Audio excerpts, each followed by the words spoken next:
विशेष संचारी रोग नियंत्रण अभियान का क्षेत्रीय विधायक डॉक्टर डीसी वर्मा ने फीता काटकर शुभारंभ किया।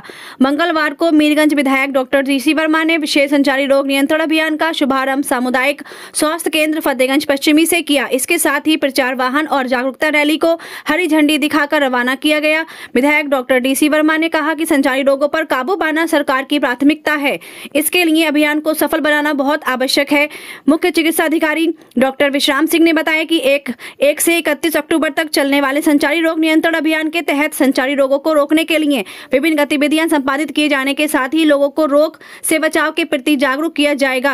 राष्ट्रीय वेक्टर जनित रोग नियंत्रण कार्यक्रम के नोडल अधिकारी और अपर मुख्य चिकित्सा अधिकारी डॉक्टर प्रशांत रंजन ने बताया कि संचारी रोगों से बचाव के लिए जरूरी है कि मच्छर पनपने ही ना दें। बारिश के बाद जल भराव के कारण मच्छर पनपते हैं। घर में व घर के आसपास सभी पानी इकट्ठा न होने दें। घर की छतों लॉन में जो भी टूटा फूटा सामान है जिनमें पानी इकट्ठा हो सकता है, जैसे टूटे बर्तन, नारियल के खोखे, टायर, टूटी बाल्टियां या बर्तन, इन्हें फेंक दें। इस दौरान ACMO doctor Amit Kumar, doctor Laiq Ahmad, जिला मलेरिया अधिकारी सत्येंद्र कुमार, WHO से डॉक्टर PV कौशिक, प्रभारी चिकित्सा अधिकारी फतेहगंज पश्चिमी डॉक्टर संचित शर्मा सहित समस्त CHC स्टाफ एवं अन्य अधिकारी मौजूद रहे। जो होती हैं इसमें मुख्य रूप से AE और JE, तो AE और JE के तो केस अपने आप कम होते हैं, लेकिन डेंगू और मलेरिया के बहुत ज्यादा होते हैं अपने क्षेत्र में। AE और JE के केस पूर्वांचल में ज्यादा होते हैं, डेंगू मलेरिया के केस पश्चिम क्षेत्र में ज्यादा होते हैं और दिल्ली तक बहुत ज्यादा होते हैं। तो हमें इन 4 बीमारियों के साथ साथ हमें उन सभी बीमारियों पर ध्यान देना है, चाहे हमारा रोडेंट से प्लेग होता या हमारी जूनोटिक डिसीज है। जितनी भी जूनोटिक डिसीज है आप लोग जाते हैं तो इन पे सब पे जोर देना है, क्योंकि रोडेंट से आपने देखा होगा 1918, 1920 में हमारे पूरे वर्ल्ड में प्लेग फैला था और वो प्लेग फैलाने का कारण रोडेंट्स ही थे और वो उस समय जो डेथ हुई थी कोरोना से ज्यादा हुई थी पूरे दुनिया में। उस समय कोरोना से ज्यादा डेथ हुई थी पूरी दुनिया में। तो रोडेंट से तो होती है, तो उसके लिए भी डॉक्टर को साहब ने बताया कि कैसे उनका रोकथाम करें, हम चूहों में कैसे रोकथाम करें। या जूनोटिक डिसीज में आपकी रेबीज जो है बहुत प्रोमिनेंट डिसीज है रेबीज। इसके अलावा होती तो बहुत सारी है, टीबी है, साल्मोनेला का इन्फेक्शन हमारे होता है। साल्मोनेला का ठीक है, वो वाटर बोर्न है, इस समय टाइफाइड बड़ी तेजी से फैलता है साल्मोनेला के कारण, लेकिन वो हमारा जूनोटिक भी है, मिल्क से भी आ जाता है।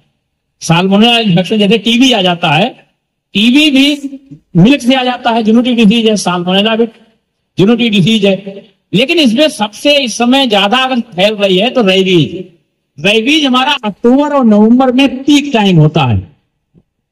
पूरे 12 महीने में अगर सबसे ज्यादा रेबीज केस आते हैं वो अक्टूबर नवंबर में आते हैं। उसका रीजन होता है कि जो हमारे कैनाइन्स हैं उसमें चाहे हमारे भेड़िया हैं, सियार हैं, कुत्ते हैं, इनका सबका ब्रीडिंग टाइम होता है। जो हमारा अक्टूबर नवंबर होता है ब्रीडिंग टाइम होता है, इसीलिए इस समय ज्यादातर उनमें रेबीज होता है। और rapid dog, rapid jackal, rapid हमारा मतलब भेड़िया है या हमारी फॉक्स लोमड़ी है, ये रेबिड जब हो जाते हैं तो एक साथ बहुत सारे झुंड को काटते हैं। मतलब ह्यूमन बींग्स में तो काटते हैं, आपस में एक दूसरे को बहुत ज्यादा काटते हैं। जब आपस में काटते हैं तो वो सब रेबिड हो जाते हैं, और जब सब बहुत सारा ग्रुप रेबिड हो जाता है फिर वो पूरे हमारे इंसानों को काटता घूमता है। तो इंसानों में रेबीज का सबसे ज्यादा ग्राफ अगर पड़ता है, आपके रजिस्टर में भी पड़ता होगा, तो अक्टूबर नवंबर में। इस समय आपको हर गांव में लगभग आसपास घूमते हुए रेबिड डॉग मिल जाएंगे, और वो भाग भाग पहले कुत्तों को काटते हैं, फिर वो कुत्ते इंसानों को काटते हैं, दूसरे गाय भैंस बकरी भेड़ बकरी काटते हैं, फिर वो पशु इंसानों को काटते हैं। तो एक चेन लंबी हो जाती है। तो उस पे भी लोगों को जागरूक करने की जरूरत है, रेबीज से बचने की भी। भाई आप लोग गांव में जा ही रहे।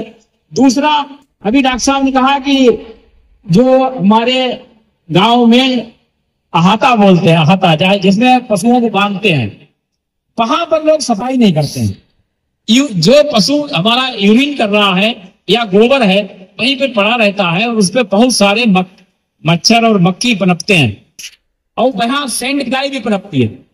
सैंड फ्लाई से भी बहुत सारे रोग होते हैं। दमदम फीवर जैसा रोग सैंड फ्लाई फैलाती है। कालाजार, दमदम फीवर कालाजार सैंड फ्लाई से फैलता है। और मच्छरों से आप जानते ही हो, मक्खी से आप जानते हो कितने रोग फैलते हैं। तो वहां पर आप लोगों को ये जागरूक करें कि वो लोग, एक तो चूना की गोली बहुत सस्ती आती है, जो हमारा बुझा हुआ चूना मार्केट में आता है, शायद 150-200 रुपए की एक 50 किलो की बोरी आती है। तो वो लोग अपने जहां जानवर बांधते हैं वहां चूना छिड़क दें। दूसरा, उसमें सबसे बढ़िया तरीका है कि केवल 1 या 2 ढक्कन उनके घर में सबके डीजल रखा रहता है। और डीजल सब किसान फार्मर इसलिए इस समय रखते हैं कि उनके धान में पानी लग रहा है, आगे उन्हें बुवाई करनी है तो पलेवा भी करना है, तो हर किसी किसान के घर में डीजल होता है। 1-2 ढक्कन अगर वो डीजल पर डे अपनी अगर उस बक्कर में डाल देंगे जहां पर पशु बांधते हैं, तो हमारे जो मच्छर वहां पनप रहे हैं, मक्खी पनप रहे हैं, तो उनका लार्वा मर जाएगा। और वो पानी जब वो उसे वॉश करेंगे, धोएंगे, धीरे धीरे करके नालियों में जाता है। नालियों में भी अगर डाल दें तो बहुत बढ़िया, लेकिन अपने उसमें तो डालते हैं जहां पशुओं को बांधते हैं। और वो पानी जब नाली के थ्रू जाएगा और जहां इकट्ठा हो रहा है, वहां फिर वो एक लेयर बना लेता है, सरफेस लेयर बन जाती है ऑयल की। तो जब सरफेस लेयर बन जाएगी तो लार्वा को ऑक्सीजन नहीं मिलेगी, और लार्वा जो है वो एरोबिक होता है, एरोबिक है, और उसे ऑक्सीजन चाहिए, ऑक्सीजन चाहिए, और ऊपर से सरफेस लेयर बन गई, पानी में ऑक्सीजन कमी हुई तो लार्वा अपने आप मर जाता है। ये रोकथाम का बहुत बढ़िया उपाय है गांव में। अगर आपको लार्वा मारना है तो वाटर पे लेयर बना दीजिए, सरफेस लेयर बना दीजिए ऑयल की, और ऑयल की सरफेस लेयर बनते ही लार्वा डिस्ट्रॉय हो जाएगा, लार्वा पनपेगा नहीं, और मच्छर भी उसमें नहीं बैठेगा। क्योंकि सरफेस लेयर पर अगर ऑयल होगा तो ऑयल के ऊपर मच्छर नहीं बैठेगा, लार्वा भी नहीं देगा, अंडा भी नहीं देगा। तो इस तरीके से हमें संचारी रोग को नियंत्रित करना है। और ये जैसा कि आप जानते हो भाई, prevention is better than cure. कोई भी बीमारी है हम इलाज करते हैं, हम पैरासीटामोल देंगे, हम जो भी एंटीबायोटिक देंगे, जो भी ड्रग्स देंगे, ये तो नौबत बाद की आती है। पहले अगर हमने प्रिवेंशन बढ़िया कर लिया तो वो नौबत ही नहीं आएगी। और वास्तव में माननीय मुख्यमंत्री जी ने, जैसे डॉक्टर साहब ने बताया कि 97-98% आज जेई और एई को रोकने का काम माननीय मुख्यमंत्री जी के द्वारा हुआ है। पहले बीआरडी मेडिकल कॉलेज में हाय तो हुआ मचती थी इन दिनों, क्यों भाई थी साहब, हाय तो हुआ मचती नहीं होती थी। बीआरडी मेडिकल कॉलेज पूरा छाया रहता था। आज 97-98% रोकथाम हो गई है इन बीमारियों पे। अच्छा, इसके अलावा देखिए, हमारी जो वायरल डिसीजेज है या बैक्टीरियल डिसीजेज, बैक्टीरियल डिसीजेज तो ठीक है, हमारी कहीं ना कहीं से कंटामिनेशन होती है, लेकिन वायरल डिसीज हमारी एयरबोर्न भी है, वाटर बोर्न भी है, कंटामिनेशन से भी है। तो वायरल डिसीज के लिए आज हमारी सरकार ने, केंद्र सरकार ने, उत्तर प्रदेश सरकार ने इतना बड़ा इंतजाम किया है।